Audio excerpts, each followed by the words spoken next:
of Normandy as a whole. 2 units of Grumman Avengers, both newly trained in North America, began Channel patrols.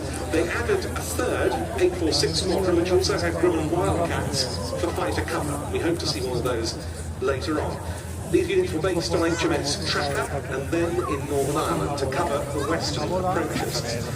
Now the ferry Swordfish was already obsolete by the time of its most famous operational exploits.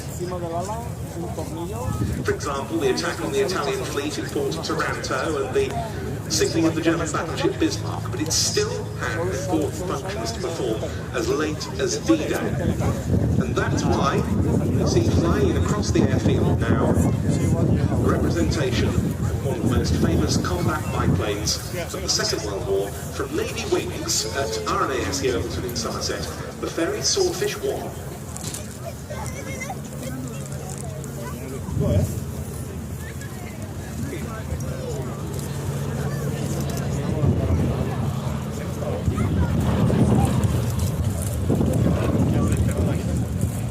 And you can see it's just been painted for the D-Day anniversary year in invasion stripes.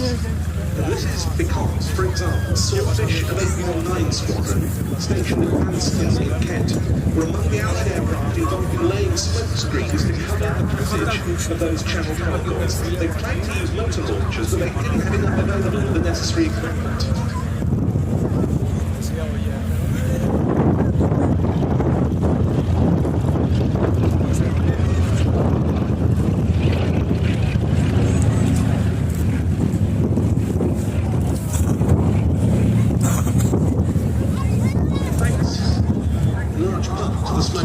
Swordfish, convoy TP1, consisting of 10 troop ships, made it successfully through the Straits of Dover, but they weren't the only Swordfish involved.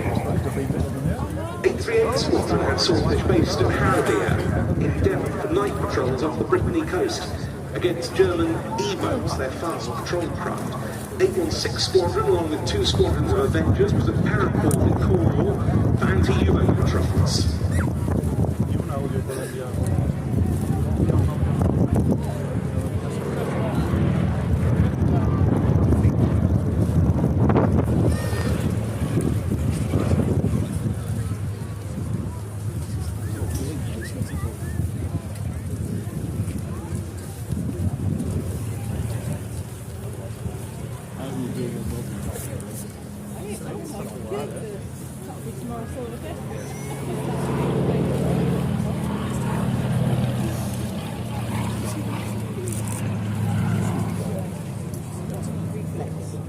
And all that from an aeroplane that has been conceived and made its maiden flight in the mid-1930s.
Observer in the rear seat.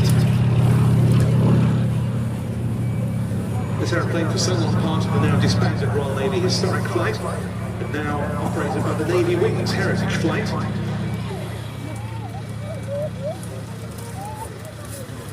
Now as a civilian operated aeroplane, and they look forward very much to the addition of their second Swordfish, the Mark II, back to their airworthy fleet in due course.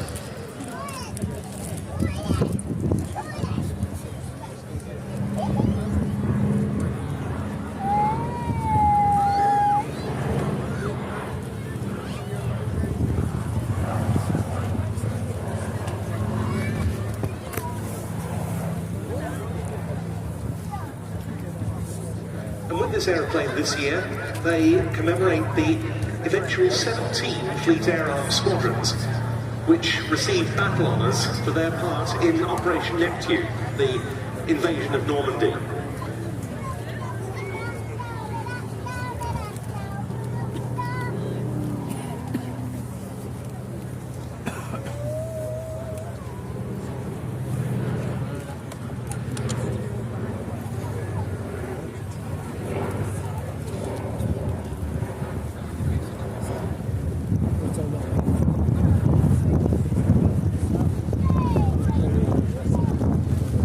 Which we have with us on the airfield today. It's parked in the gun box, the building just behind and to the east of the control tower.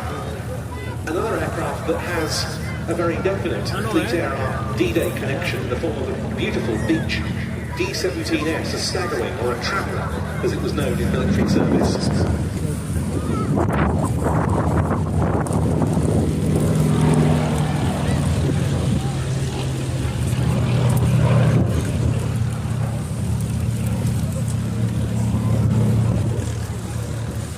An aeroplane has been over in Europe for more than a decade now. It's recently been returned to its original wartime Fleet Air Arm markings, and it's very possible indeed that that very beach Traveller in 1944 flew into Royal Naval Air Station Leon Solent, which was the busiest Fleet Air Arm base during the Normandy invasion, with multiple squadrons of mainly Supermarine Seafighters stationed there.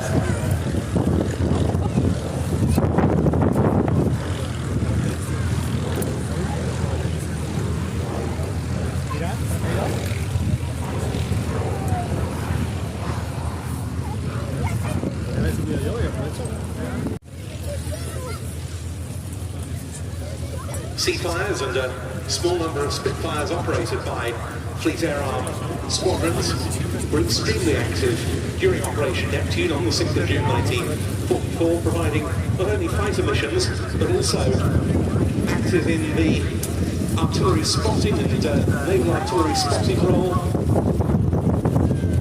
which was also performed by a small number of Spitfires flown by US Navy pilots. But in for its final flight before heading back to North Wheel, its operating base for the weekend, the ferry Swordfish 1, Navy wings.